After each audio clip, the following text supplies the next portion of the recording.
Welcome back to our restoration project. Today we're going to talk about chrome, where to get it and where not to get it. Lucky for you, I have had some of the worst experiences of chrome shops you can't imagine. You do not want this nightmare. So today I'm going to share with you some of the tips and tricks to sending chrome out, what you can expect, how to get it back safely, and ways to mail it that can keep you out of trouble. A lot at stake here with chrome on these projects. This is something we can't do. We can't do this. So we're going to have to select a good shop that's capable of doing the work, a good quality work, that can respect the parts. They know what's at stake. If something gets damaged, it's probably going to be on you. So advanced plating was my hands down choice for doing the chrome work on this project. About 10 years ago, I discovered advanced plating's work at our SEMA show here in Las Vegas. Actually, I discovered it by their quality and quality alone. Nobody sold it to me. Nobody said, hey, you should try these guys. Their work spoke for themselves. So I'm looking at all these cars at the SEMA show, which are unbelievable. And I consistently was looking for good quality chrome work. And every time I ran into a car that just had the most gorgeous chrome work on it, I would ask the owner of the car, where did you get your chrome? Answer would always come back, Advanced Platings. They have a very strong presence at SEMA show here in Las Vegas. They also do chrome for some of the finest builders in the country. Advanced Plating is somebody you can send your parts to with total confidence. You're not going to have any problems. They're very organized. They're very methodical and detailed about the scope of work's got to be done. You'll get an itemized list. The guys in the shop will get the part. They have directions from the inspector who inspects the part when they receive it. Just keep this, save that, don't do this, do that. It really is a very detailed work order. So let's have a look up close here. I'm going to show you what a good quality chrome should look like. I'm going to show you what a bad quality chrome looks like, and also share some very important shipping tips with you.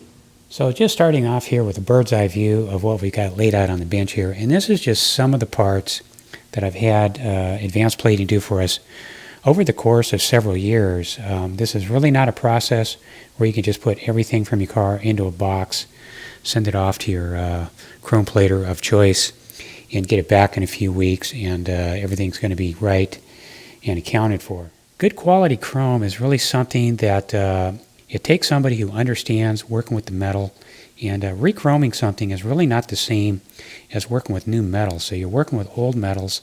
They have issues in the metal itself. You've got rust in there, you've got pitting in there, and all that has to be addressed and worked out before they can even start the chrome process. So that's really where most of the chroming goes wrong right out of the box. Let's take a look here at a couple of really bad chromed parts here that I had major problems with a chrome shop years ago. So here's some leftover parts off of another car. And you can see the underlying pitting that's still in the part. Also, look at the color of chrome. It's almost like a yellow gold type chrome. Just absolutely terrible. Just a really small part here, and consistently terrible. So this was something I had done at a local chrome shop. And then the polishing, once they strip down your old finish and start to work with it, the biggest problem I found is that the polishers don't understand the parts.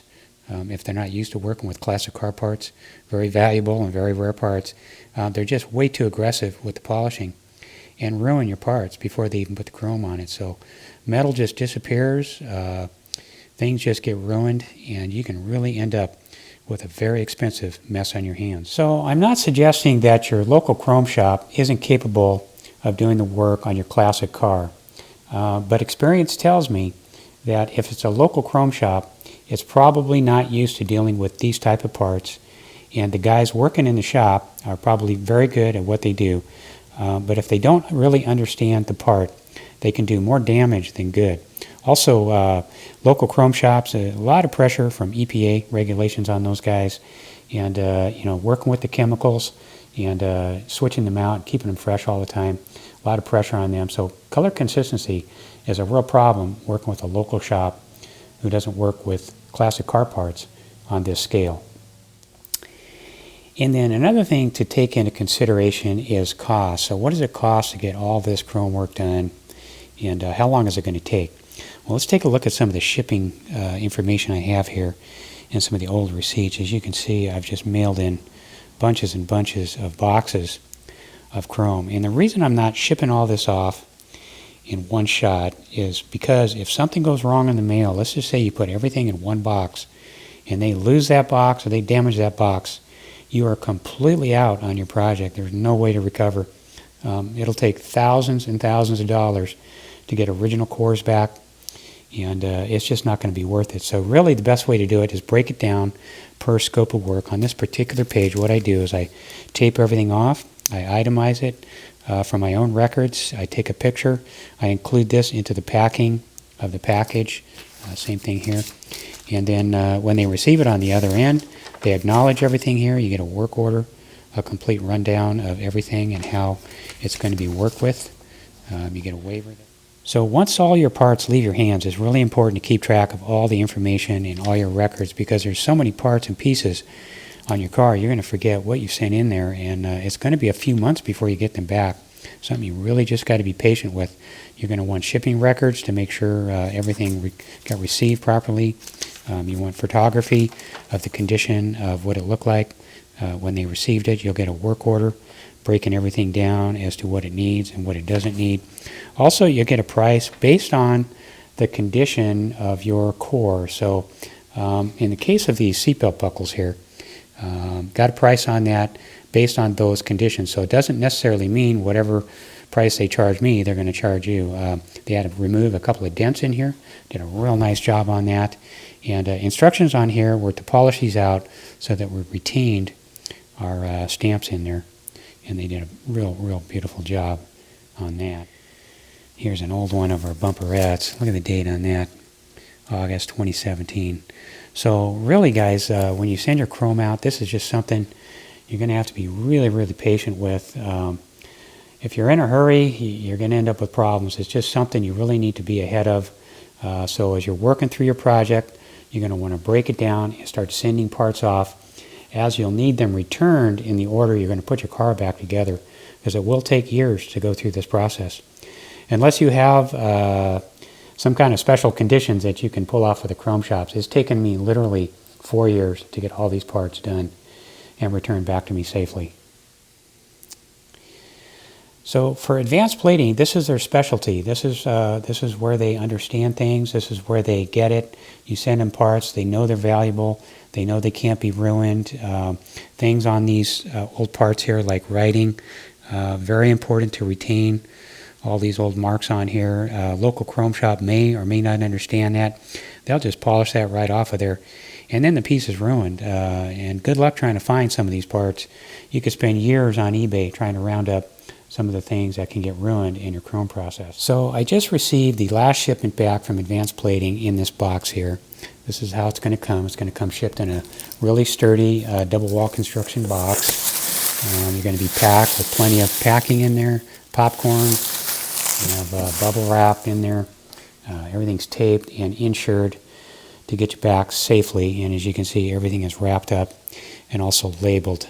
So what I'm going to do now is I'm going to go through my original list that I made, my photography, and just double check that everything is accounted for and the way it should be. Let's go ahead and open one of these up and see what it looks like for the first time.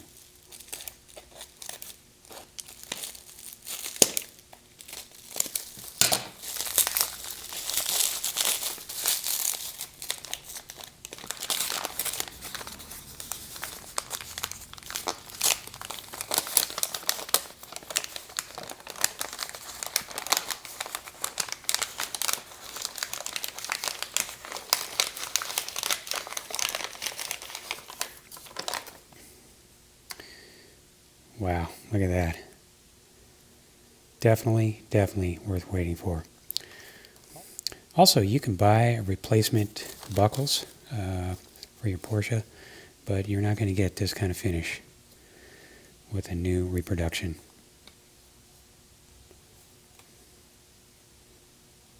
That's just simply amazing.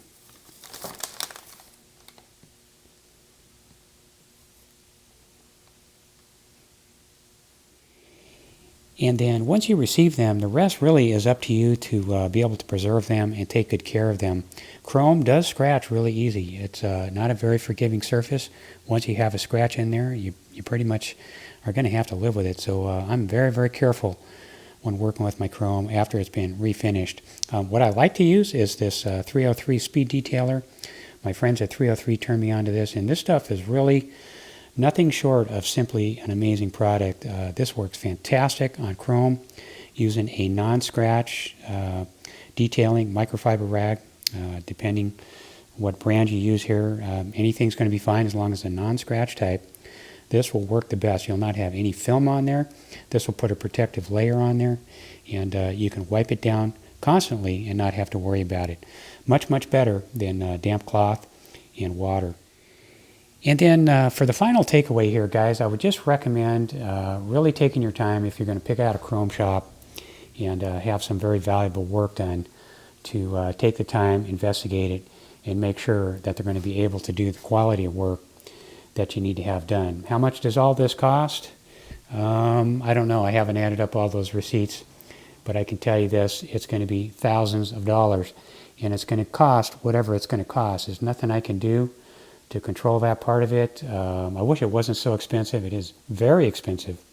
But by running down to the chrome shop down the street just to save a couple bucks, I can assure you it's not going to be worth it. And how long does this take to get all these parts back?